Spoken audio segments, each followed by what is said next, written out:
Hello and welcome to the SANS Institute Just An Infosec live broadcast. We're tuning in live from our booth at SANS RSAC Conference 2023. My name is Stephen A. Hart. I'm the Director of Content Marketing for SANS. I'm extremely pleased to be here. Thank you so much for everyone tuning in. We are having conversations with 15 SANS experts throughout the course of this week from the show. Today, we are having conversations with James Tarala, George Roquiles, Katie Nichols, Eric Johnson, Dr. Johannes Ulrich, and Robert M. Lee. So don't go anywhere. You don't want to miss all the amazing conversations happening today. We are broadcasting live across our SANS channels on LinkedIn, YouTube, and Twitter. And if you're joining us for the first time, we invite you to join our community over at sans.org/join. At sans.org/join. Now, I just want to go ahead and start today off by introducing our first of 6 guests. We have James Tarala joining us today. Thank you so much. Thanks for having me today. How you doing? I'm doing really great. Yeah. Tell us a little bit about what you do for SANS and Enclave. So I've had the opportunity of being here at SANS for a little over 20 years now. So I've been a senior instructor for most of that time, teaching anything from pen testing, hacking, management, leadership, cybersecurity standards, and had the opportunity to work on a number of the standard setting projects that SANS has been a part of over the years. Most notably, the critical security controls that's now managed by the Center for Internet Security. I've had a chance to work on that project since about 2008 and having a chance to teach that in the classroom. And then also talk about some of the new risk management standards and similar frameworks that SANS is putting out here over the next couple of years. I love it. I know you're going to be presenting about this topic this week, but wanted to pick your brain a bit about cyber hygiene. Can you tell us a little bit from a high level, what cyber hygiene is? Absolutely. So I had the opportunity, I was sitting in Dubai a few years back, maybe about 10 years ago, with a lady by the name of Jane Liu.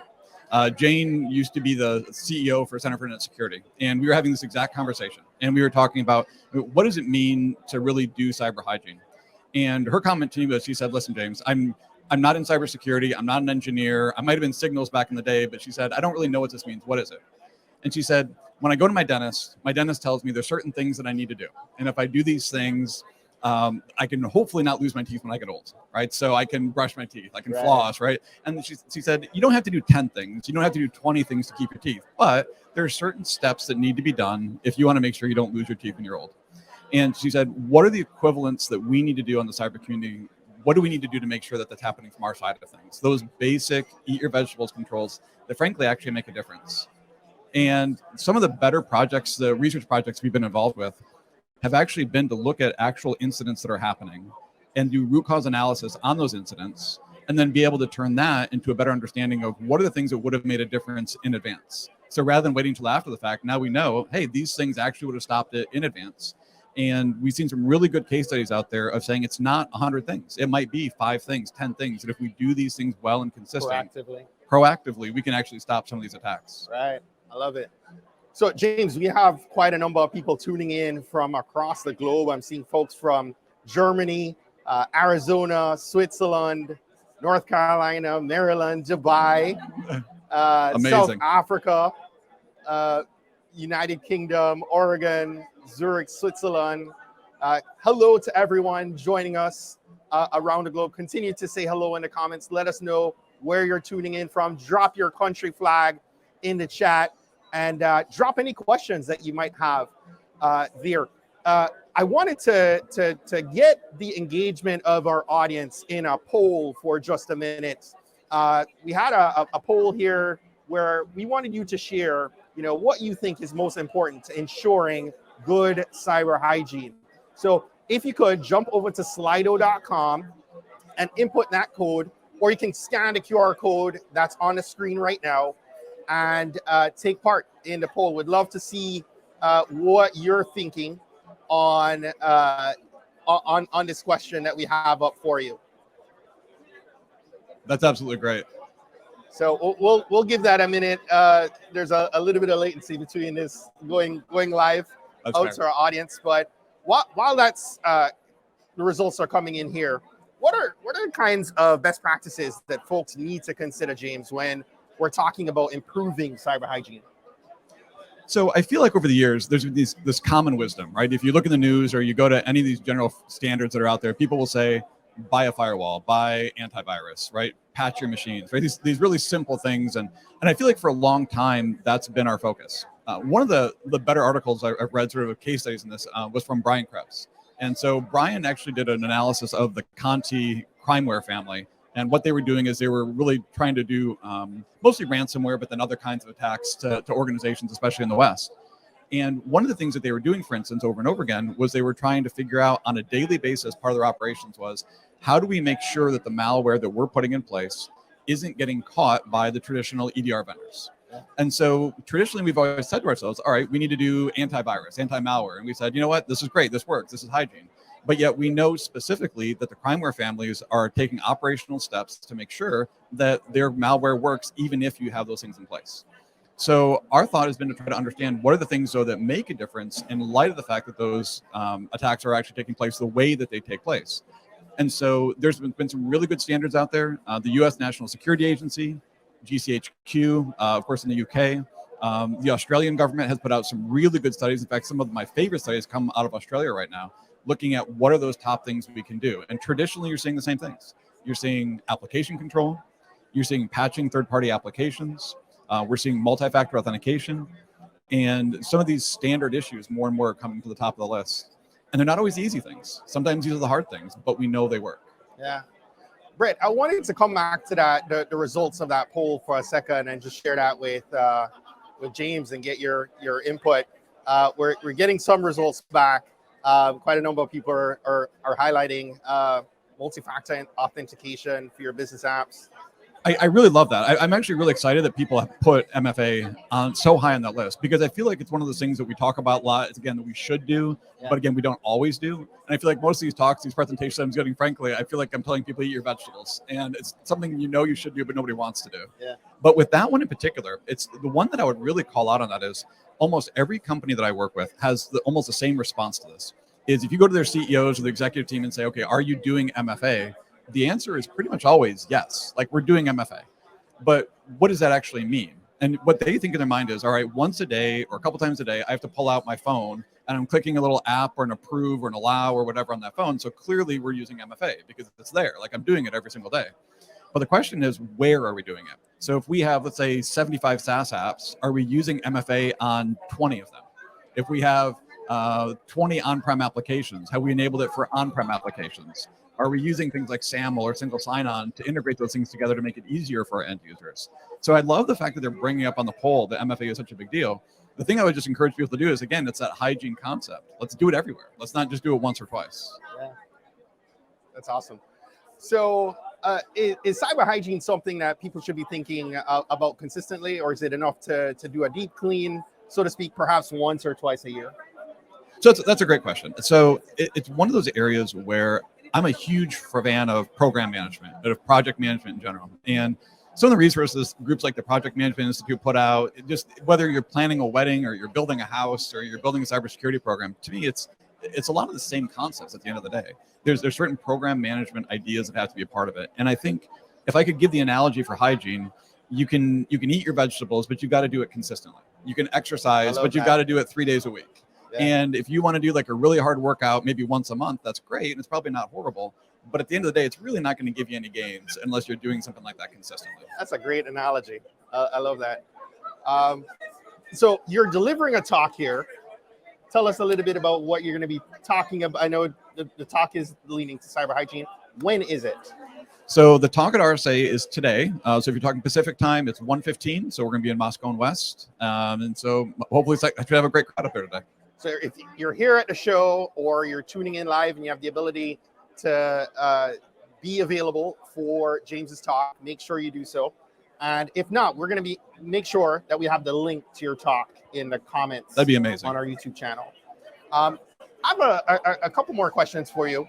When somebody's evaluating their cyber hygiene, are there factors that are often overlooked that people should be paying close attention to? I feel like there definitely probably are topics that we don't spend enough time with. And I always want to be careful because you come to a place like RSA and it's really easy to get into buzzwords. It's really easy to get sort of bogged down with, you're going to look around the hallway here and you're going to see AI everywhere and you're going to see zero trust everywhere, which is important, right? These are things we need to be talking about, and innovation is amazing. We need to be doing innovation for sure. But I feel like there's definitely things that we could focus on. And I'll give you a couple of specifics. So my talk today is actually going to be talking about what are those things in 2023 that should be our bigger priority, more than just traditional wisdom, common wisdom that we always talk about. And so some of the things that I would definitely be looking at there, we talk about MFA that the poll had, which I think is amazing.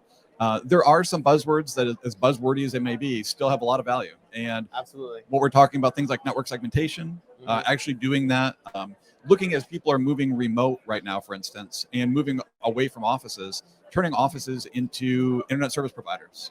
And maybe we do things like we say, all right, we're going to segment our workstation population, our wireless population from, say, our server data centers or cloud service providers. And then even better yet, turning on VLAN privatization on those campus networks. So there's things like that I think we can really focus on that are maybe a little technical in nature, but they make a difference. They actually stop attacks. So for example, if we turn on privatization, let's say, and with VLAN segmentation, all of a sudden an attacker takes over one machine via phishing or, say, web drive-by, whatever it might be, and then they try to do lateral movement and they try to do credential theft from neighboring machines. Well, if you can't ping a machine, it's hard to do credential theft off a machine you can't reach.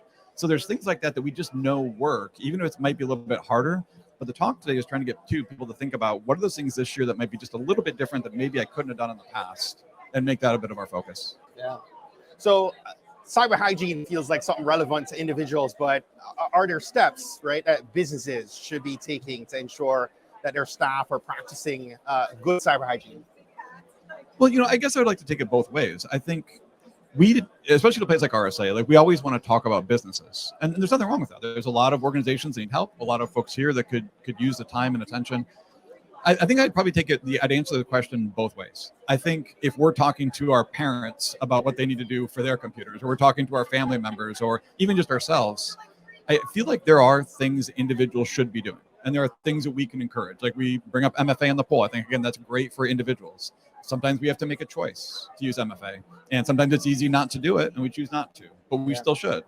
We should take the time to, when that little red number pops up on our phone and it says install updates, let's take the time to do it. Let's make sure that we actually do those updates and reboot the phone. Or I know my computer this morning, if I'm honest, told me I had an iOS update that needed to be done. And, we need to take the time to do those things. And absolutely.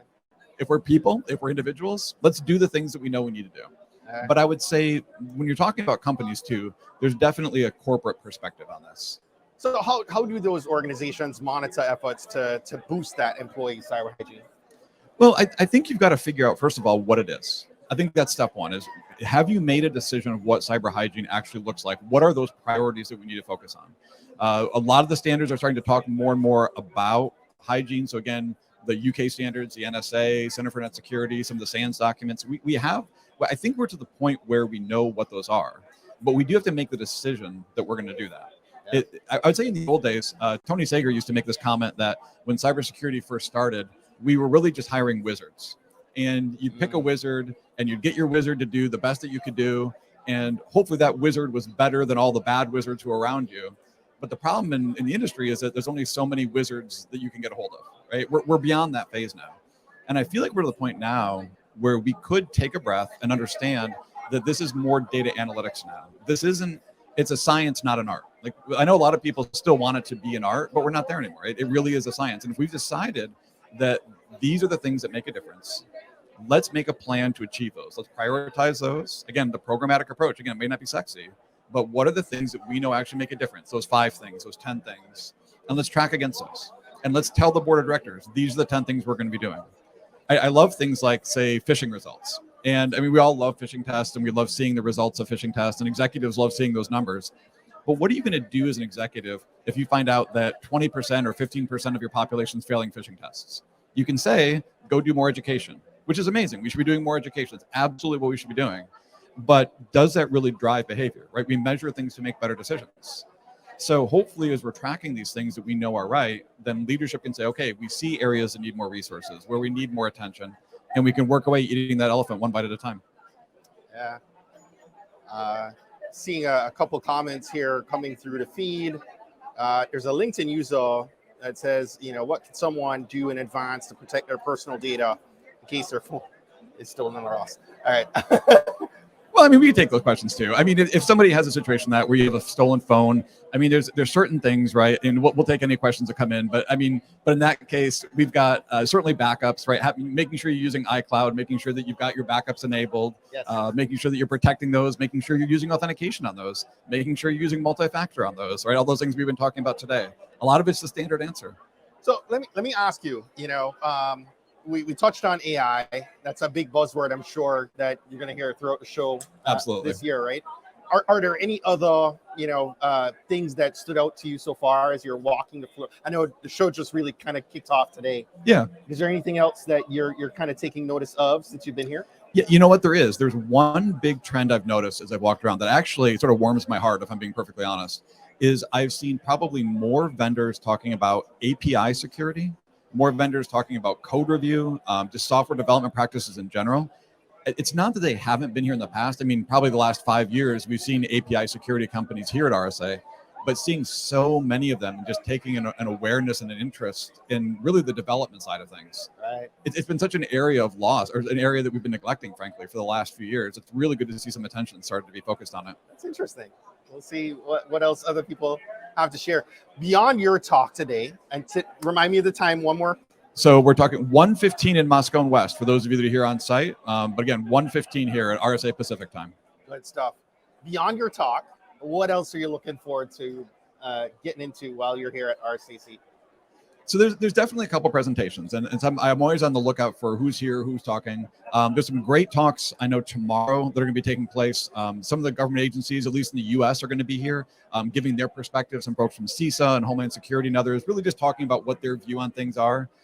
Rob Joyce's tomorrow, I know, is already sold out. For those of you who try to get in, it's probably too late, but again, that's going to be a great one from the NSA's perspective. But the one I'm really looking forward to, if I'm being honest, is the one tomorrow afternoon. The SANS presentation, I believe it's 4 p.m. Is that right? It's at 3:55. 3:55. 5 most dangerous new attack techniques. That's the one. I've been to that talk for a million years. I feel like I've been here at RSA probably 15 years in a row or something like that. But I feel like every year we do that talk, probably one of the better talks. Love hearing what everybody has to say that time. Yes, I'm excited about that lineup for sure. James, thank you so much. It's great getting a chance to sit and chat with you for a little bit. Absolutely. Good luck on your talk today. Well, thank you, Steve. And I appreciate you having me here on the show. So listen, we are not done. We are just kicking things off